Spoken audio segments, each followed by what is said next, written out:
Okay, so I've called this look today a bit of a chocolate moment. So once again, I've centered around what I'm wearing. So I've got this gorgeous satin top which has like a tie neckline. It can be worn quite a few different ways, and I'll show you my outfit at the end. So the palettes that I'm using are another Charlotte Tilbury. This is called the Sophisticate Palette, and I really like it because it has all these matte shades. So I've chosen this really nice dark chocolate, which you can see on my eyes. I also added another one of these palettes. This is the Bella Sofia, and I did have a touch of sprinkle, bit of shimmer. Wasn't going to go shimmer, but then I thought I just wanted to sparkle this up just a little bit to make it look a little bit more luxurious. So it really is a chocolate moment. So let's jump in, and I'd love to hear your thoughts. Beginning this look with the primer. I've already done some skincare prior, so I'm going to go straight into my primer today. This is the Youngblood Mineral Cosmetics, and this is their mineral primer. I love this. It feels so silky smooth on the face, and it really feels like it fills in all those larger pores and just creates the perfect base for your foundation.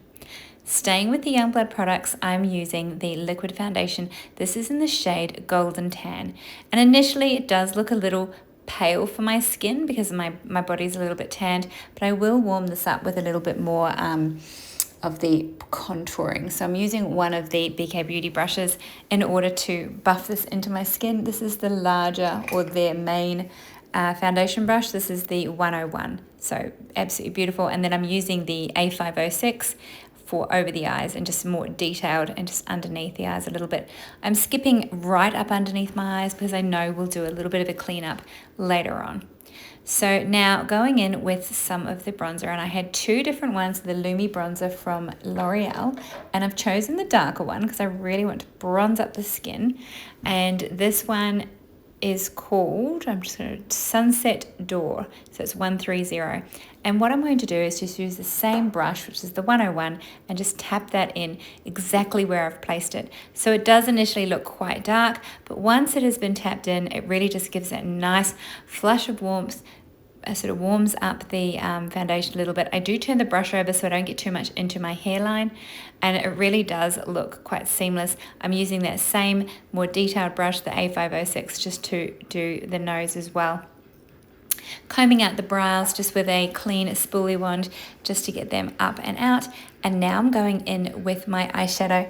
Now the eyeshadow that I'm using is one of the Charlotte Tilbury's, and this is called the Sophisticate Palette. Now that noise in the background are our ducks. They've decided to visit me at the studio, so apologies for that. Now I use the first shade, which is a very creamy beige shade, all over the lid, right from the lash line right up underneath the brow. And now I'm using the darkest shade out of this palette, and I'm placing it pretty much right on that outer corner and really pretty much all over that mobile lid. And I'm just using a detailed sort of brush with this, and then I will go in. So the brush that I'm using now, I'm just going to try and find the one that I used, is called the 209, and then I'm going in with the blending brush. So the brush I'm using to blend it all out is the 201. So just one shade there, and I'm just really blending that up and out. Same on the other side, so just tapping into that shade using the 201. Sorry, eyesight, I need my glasses, the 209 brush. And then once I get it where I want it, I'm not too worried. So you can see it's not looking perfect. I'm just patting it in where I want it, which is really right on that front part of the eyeball there, and just really eyelid, and just really patting it in. And then I come in with that blending brush and blend it up and out and through that crease and just diffuse that color. These shades are just gorgeous. I do love the Charlotte Tilbury palettes. This is one of their luxury palettes, and they do blend beautifully. So just going back in with a little bit more of that color just up closer to that brow bone, because I do want to create some lift. So far we've only used two shades, and we've managed to create a really nice chocolate smoky eye here, and something quite elegant for this chocolate brown edit. So once again, just buffing it up and out and really putting the residual through that crease line. So it is something you do have to work on if you're using these colors, to go back and forth and really just work on making sure you're getting a nice diffused line. And I am running underneath that lash line as well. This brush is a little bit big, but it doesn't matter. It just diffuses that bottom lash line and just makes that color look like you know what you're doing when it comes to blending. So just keep blending. I know it seems like blend, blend, blend, but as you can see, it just works. Using the Airbrush Bronzer by Charlotte Tilbury, this is in the shade number 2, and I'm using the same blending brush, and I've just picked up a little bit of that bronzer, and I'm really just going on the outskirts of what I've just done. This is just going to give it a really nice soft look and really make that color go from dark to light without having to bring in any other eyeshadow. Now I'm using the L'Oréal Chocolate Brown Eyeliner. Now I love eyeliners in chocolate brown, and this new L'Oréal one is absolutely beautiful. As you can see, so easy to use, super, super creamy, and I'm running it up into the tight line as well, and right into that inner corner, and a touch just on that outer corner as well, and diffusing that out. And I don't go in with that that pencil straight to my eye. I am laying it down a little bit and dragging it along that lash line, just so it goes nice and smooth, and making sure we get that inner corner and up underneath the tight line for that extra definition.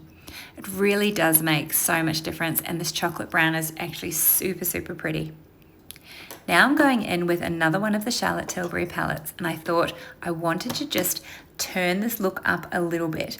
I really feel that it did need that touch of shimmer, so I'm using just my finger with the shimmer. And this palette is called, I'm just trying to find the name of this palette. It's called the Bella Sofia. And then I'm using one of the L'Oréal mascaras in the Panorama. This is in the chocolate brown. Absolutely stunning. These really give so much volume to my lashes. I'm loving these mascaras. They do a nice burgundy one as well, which is super, super pretty. Which I think I used, yes I did, I used it on the burgundy edit. So this is the chocolate edit, so everything we're doing is nice chocolate tones, just to really work in with that top and really enhance the eyes. Now underneath the eyes here, I am just using the foundation, so I'm not using any concealer at all. I don't feel like I need it today. Some days I use a little bit of brightener, but usually I just use a little bit more concealer and just pop it underneath. For my blush today, I'm using the Morphe palette. I love these palettes. They are so cute. This is called Cheeky Thrills. And they are the Cheeky Thrills palette, sorry. And I'm just using the same foundation brush to buff that in. And then we're going back in with that airbrush bronzer just to really go over the top of that creamy bronze contour that we did earlier on, just to set that in place. And again, re-enhance a little bit of that contour and warmth of the skin. I'm using the Power Brow by Lumi Cosmetics, and I'm just running this through my brows, and I did do a little mistake, and then I'm going in with a clean spoolie wand just to run that through. I love this product, so easy to use. It's just a gel brow, sort of a gel tint, and just running that through. This is my not so pressed powder. It's got a little bit more loose, and I'm just setting those areas that don't have any bronzer on it or any blush, just so that we can make sure there's no excess oil coming to the pores underneath as well. Now I thought I would just contour my lips, so using the same airbrush bronzer and a small detailed brush. This one is the 207, and I'm just going very gently around the lips, not too much because we don't want to over enhance that. Then we're taking the Maybelline, this is the 006, it's like a caramel shade, and then I'm going in with a darker shade, the 008, just to really warm that up a little bit and keep in keeping with the look. Okay, so the outfit I'm wearing, the top is this gorgeous satin sleeveless number. This is from Basque, which we can get from Maya. Now, I love the fact that it has this tie that you can actually leave it undone if you wish. You can slip it off to one side. There are quite a few things that you can do just to create a little bit of difference, a bit more elegance. This skirt is also from Maya, and it's from the brand Taquito. I love Taquito. This is satin as well. And see how it's cut on the bias, so it's not clinging, it's not straight. It just moves effortlessly with you. I absolutely adore this outfit. I've paired it back with a little chocolate brown clutch to keep in theme with my chocolate moment. And the little kitten heels that I have on are also from Court & Spark. Same place, these ones are Bellini. So that is the final outfit. I would love to know your thoughts and what you think of these new videos that not only include the makeup look, but include a little bit of styling to go with it as well. So let me know what you think.